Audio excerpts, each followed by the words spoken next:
Il y a bien longtemps, dans un royaume baigné de soleil et de magie, vivaient deux sœurs inséparables, Sika et Sora.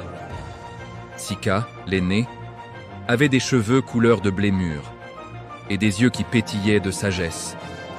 Elle était la protectrice, celle qui connaissait les secrets des herbes et les murmures du vent. Sora, la cadette, était une tempête de joie, avec des cheveux noirs comme la nuit et un rire qui pouvait charmer les oiseaux.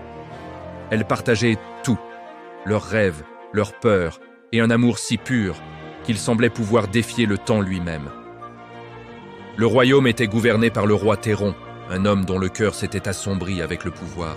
Son regard était froid, sa voix tranchante, et sa cupidité n'avait d'égal que sa cruauté. Une ancienne prophétie murmurait qu'un sacrifice de sang pur, offert lors de la nuit de la lune de sang, lui accorderait l'immortalité. Obsédé par cette promesse, le roi n'hésiterait devant rien pour atteindre son but. Le jour de la lune de sang approchait, et une ombre s'étendit sur le royaume. Les gardes du roi parcouraient les villages, cherchant une âme innocente pour accomplir le rituel macabre. Leur regard se posa sur Sora. Sa pureté, son esprit vibrant, correspondaient parfaitement à la prophétie. Malgré les supplications de Sika, malgré les larmes des villageois, Sora fut arrachée à sa sœur et emmenée au château. La nuit de la lune de sang, Sika courut jusqu'aux portes du château, le cœur brisé. Mais les murs étaient trop hauts, les gardes trop nombreux. Impuissante, elle entendit les tambours rituels et vit le ciel se teinter de rouge. Un cri déchira la nuit, un cri qui éteignit la dernière étincelle de lumière dans le cœur de Sika. Le sacrifice avait eu lieu. Sora n'était plus.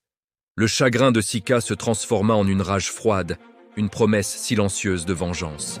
Elle se retira dans les profondeurs de la forêt, là où la magie ancienne sommeillait encore. Pendant des années, elle étudia les textes interdits, apprit les incantations oubliées et pactisa avec des esprits que les mortels craignaient. Sa chevelure blonde se teinta de gris, ses yeux sages devinrent des puits de ténèbres. Elle n'était plus Sika, la sœur aimante. Elle était devenue la sorcière des murmures, un spectre de vengeance attendant son heure. Pendant ce temps, le roi Théron savourait sa prétendue immortalité. Les années passaient, mais son visage ne vieillissait pas. Il était devenu arrogant, se croyant au-dessus des lois des hommes et des dieux. Mais la magie obtenue par le sang innocent a un prix terrible. Une malédiction lente et insidieuse commença à s'infiltrer dans sa vie. Sa nourriture avait un goût de cendre, l'eau se transformait en poussière dans sa bouche, et le sommeil ne lui apportait que des cauchemars où le visage de Sora le hantait. Il était immortel, oui, mais condamné à une existence éternelle de tourments. Le royaume dépérissait sous son règne. Les récoltes mouraient, les rivières s'asséchaient, et un mal-être constant pesait sur le peuple.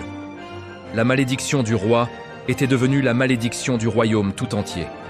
C'est alors que Sika décida qu'il était temps. Elle émergea de la forêt, non pas comme une guerrière, mais comme une ombre. Elle n'utilisa pas la force brute, mais la ruse et la magie noire qu'elle avait maîtrisée. Elle commença par semer la discorde au sein de la cour du roi. Utilisant des illusions, elle fit croire à ses conseillers les plus proches qu'ils se trahissaient les uns les autres. La paranoïa s'installa au château, rongeant les fondations du pouvoir de Théron. Chaque jour, un nouvel allié le quittait, une nouvelle conspiration semblait naître dans les couloirs. Ensuite, Sika s'attaqua à l'esprit du roi. Chaque nuit, elle projetait dans ses rêves des visions de Sora. Mais ce n'était plus la jeune fille joyeuse. C'était un esprit vengeur, dont les yeux brûlaient d'un feu accusateur. Elle lui murmurait son échec. Il avait cherché la vie éternelle, mais n'avait trouvé qu'un enfer sans fin. Il la voyait partout, dans les reflets des miroirs, dans l'ombre de son trône, dans le visage de ses serviteurs. La culpabilité et la peur le rendirent fou. Le roi Théron, jadis si puissant, n'était plus que l'ombre de lui-même. Maigre, les yeux hagards. Il errait dans son château vide, parlant seul, criant après des fantômes que lui seul pouvait voir. Son immortalité n'était plus une bénédiction, mais sa pire torture. Il ne pouvait ni vivre en paix, ni trouver le repos dans la mort. Un soir, alors qu'une tempête faisait rage, Sika se présenta enfin devant lui. Elle ne portait aucune arme, juste le poids de son chagrin et la froideur de sa résolution. Le roi la reconnut à peine. « Qui es-tu » balbutia-t-il. « Je suis le souvenir que tu as essayé d'effacer, » répondit-elle. Sa voix calme, mais chargée d'une puissance ancestrale. Je suis la sœur de celle que tu as sacrifiée. À cet instant, Théron comprit l'ampleur de sa défaite. Sa vengeance, Sika ne l'avait pas obtenue par le fer, mais en lui donnant exactement ce qu'il désirait. L'immortalité, mais vidée de toute joie, de tout sens, de toute paix.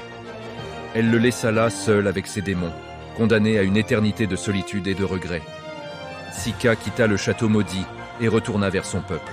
La malédiction qui pesait sur le royaume se leva avec la chute mentale du roi. La pluie revint, les champs refleurirent, et l'espoir renaquit. Sika, la sorcière des murmures, redevint Sika, la guérisseuse, la protectrice. Elle utilisa sa connaissance de la magie, non plus pour la vengeance, mais pour soigner les blessures de son pays. Elle ne retrouva jamais la joie insouciante de sa jeunesse. Le fantôme de Sora vivait en elle, un rappel constant de ce qu'elle avait perdu.